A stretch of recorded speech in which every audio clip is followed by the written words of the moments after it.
Good morning, boys and girls of the internet. You're gonna have to listen carefully this morning. The torpedo heater is running in the background. It is cold outside and I have no intentions of turning that thing off. So here's what we have going on. 96 Jeep Grand Cherokee from the first part video. Here it is in the shop. I've already ordered some parts. I know, I'm sorry. I've also already took some stuff off. I've even put some new parts on it already. So, bite me, you know? I think all of this started with a fan clutch. That's just my opinion. Because the radiator that was in here wasn't, well, I say it wasn't old, but it was like 7 years old. But yeah, a bad fan clutch means a warmer engine, means more coolant pressure, which means the radiator was the weakest link. It's time to get on with it. So the new radiator is in the truck. That's when I noticed, like I said, the fan clutch is no good. It's super wore out. So I've got a brand new fan clutch to go on it. At the same time, I noticed the valve cover is absolutely pouring. The whole engine's soaked in engine oil. The muffler is blowed open on the back. It is leaking blowing hot air onto the gas tank. So we're gonna fix that as well. What else? There was something else. I don't remember what it was. But anyway, oh yeah, new serpentine belt is on. So here we go. Let's wrap this thing up. I got the fan clutch off. One sec. I got the fan clutch off. And this is how to tell if your fan clutch is no bueno. If it works like a ceiling fan and cuts your arm while you're trying to spin it on camera, that's not a good fan clutch. This thing should feel, the resistance should be kind of like running it through peanut butter, like trying to move your hand through a jar of peanut butter. Real just thick. It should it should feel thick. Nah, but it should not be like a ceiling fan. This thing should have lots of rolling resistance. Should not do that. That's a bad fan clutch. So let's put a good fan clutch on it and keep this poor Grand Cherokee cold. Oh, big old jet airliner, don't carry me too far away.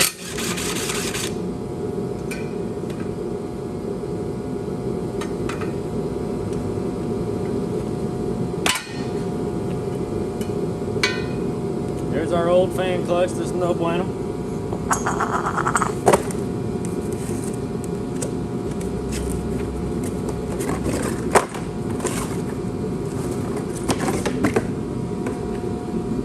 Here's our new fan clutch.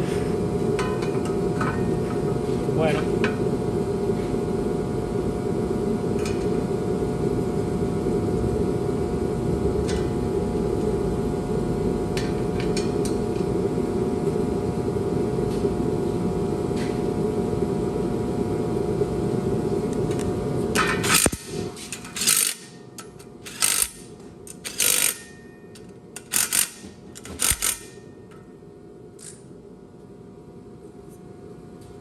See, now if you hold it,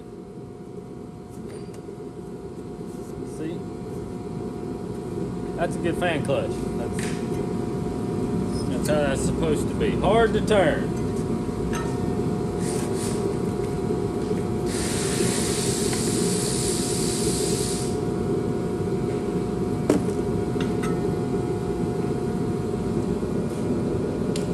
So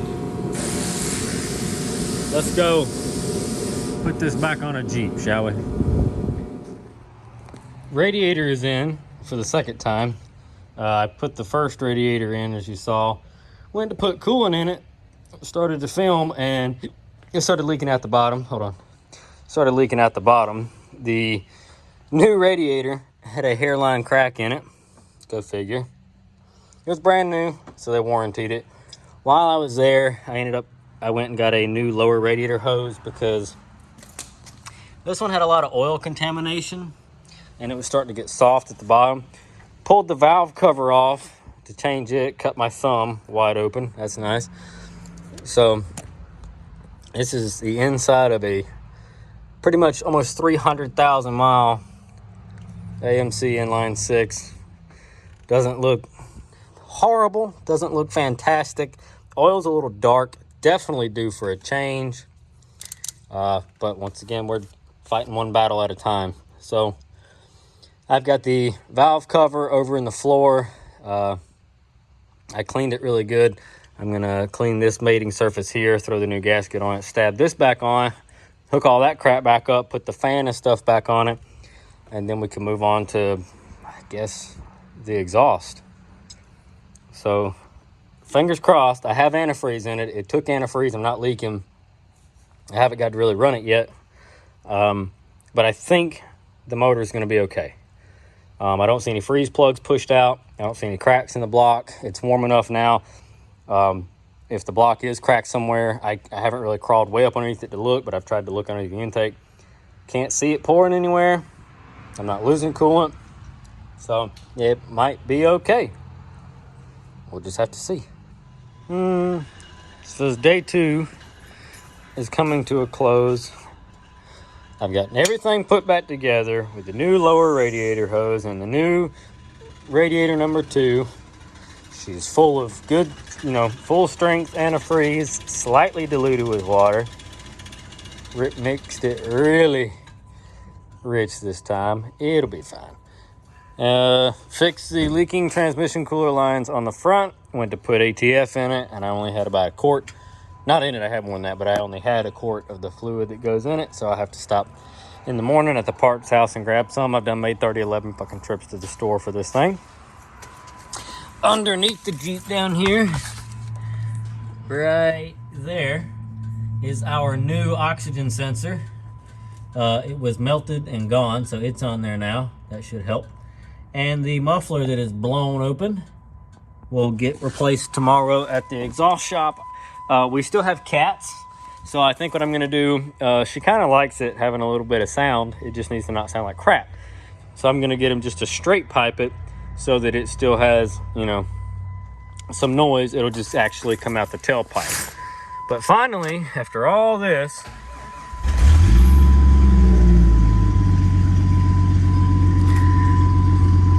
it's alive.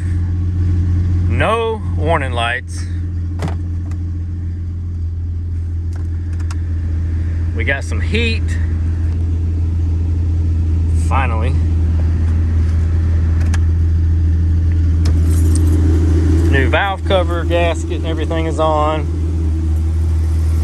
Motor sounds nice and healthy. New belt. So yeah. I think we're finally getting somewhere. Finally. So on tomorrow's agenda, check the brakes, top off all the fluids, transmission fluid I have to buy, take it to the tire shop, get that tire replaced. We have another tire right here, one of the old ones that was on it. We kept it as a spare, thankfully. And it's got, well, it's still got some good tread. So I will get this tire put on this rim because we got a piece of metal wedged in that tire. Put it back on the car, carry it and drop it off at the exhaust shop, get that welded up, and then I think she's ready to go. Can send it back to her. She'll be happy. She'll have her heaping Jeep again with no warning lights, bunches of new parts, and antifreeze, more importantly. Yeah, so we'll be back for day 3, and we'll see you guys in the morning. Day 3 on the ZJ Grand Cherokee. So I just rolled down to the tire shop. My sister, this is one of her old tires that she kept. She just had this set put on it earlier, well, last year. Got a big piece of metal stuck in it. I actually pulled the piece of metal out before I took it to the tire shop. Check this out.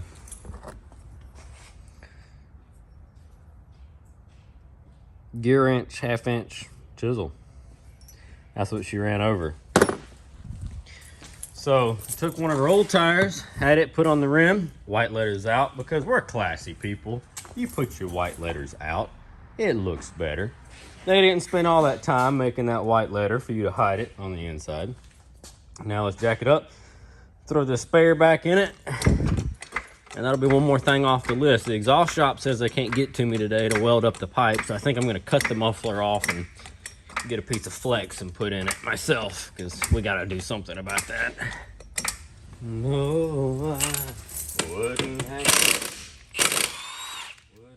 missed it for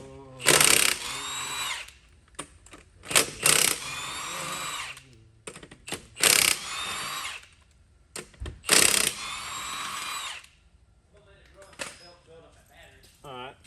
These little donuts ain't rated for, what, 50 mile an hour? Yeah, I guarantee you it probably went at least 80. at least one time. At least one time. She's not known to. Them's got disc brakes on back. Yep. I don't know that. It's a ZJ thing. They like their They like brake. They just like bragging that they're better than an XJ. And XJ people are like, oh, you're not better than me. We just have the exact same motor, transmission, rear end, axles, transfer case, blah, blah, blah. But you're not better than me, even though you ride better than me and have better noise canceling insulation on the inside and softer seats and nicer gauge clusters. Huh? Right.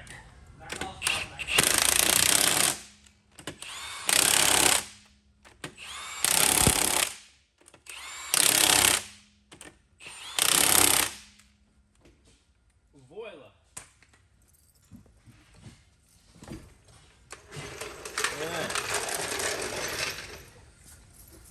Now we're back to a set of matching Goodyear Wrangler radials. These are a 235/75/15 flavor. It's what God put on Jeep Cherokees when he made them. It's what we keep putting on Jeep Cherokees nowadays. So I think we're good there. We're gonna clean up in the shop here for a little bit, and then we will move it over to the lift side and check out that exhaust. So we'll be back. Okay, final piece of the puzzle's done. I got the old muffler hacksawed off. Not my best work, but I don't have a welder here, so. And here's the muffler.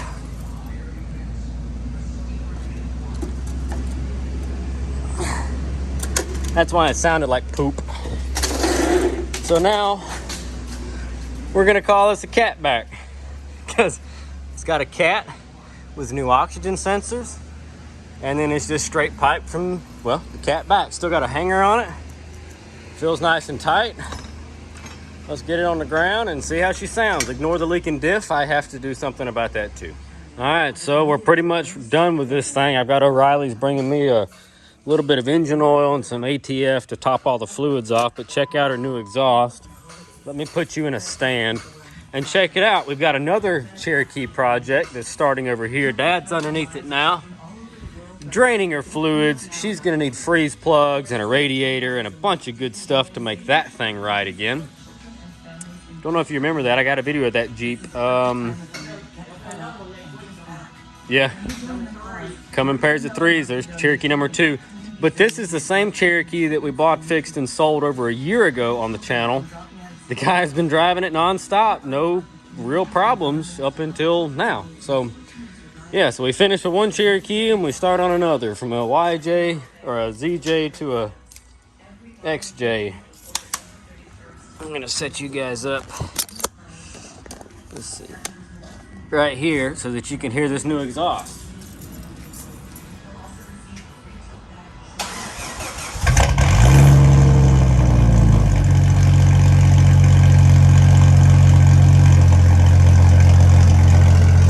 What you think?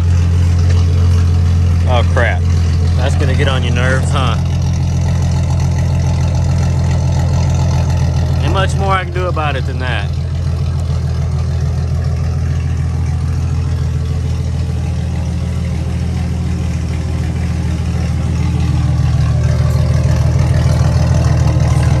Give it a little rev.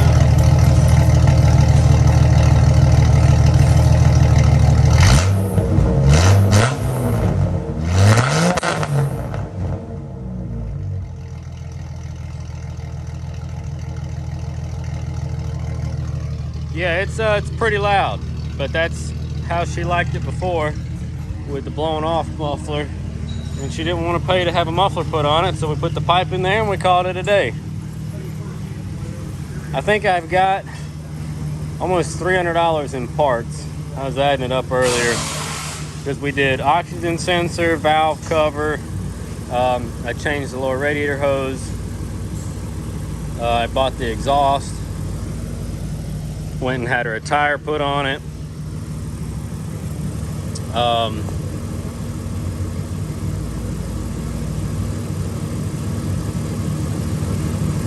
and then fluids, 2 gallons of antifreeze.